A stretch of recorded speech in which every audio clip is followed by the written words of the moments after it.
welcome back to our channel 1-2-Step. In this video, I'm going to be teaching you guys on how you can extend a delivery time in your Fiverr account. So first of all, you just need to go to My Business over here, right next to Dashboard, and tap on Orders. And then you'll find your priority orders, your active orders, late, delivered, completed, cancelled, and start. You should go to Active. And then if you have an order, you can see in your right hand side, there will be options such as Deliver Now. And right under Deliver Now, there will be an option where you can choose to extend your delivery time for how long. So it totally depends on you. You can either extend it to a day or more than a day or a week.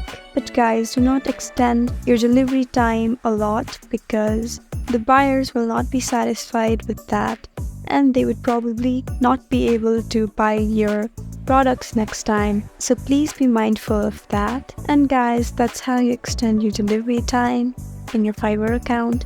I hope this video was helpful for you, and if you have more problems like these, then please subscribe to our channel. We'll see you again next time. Thank you for watching.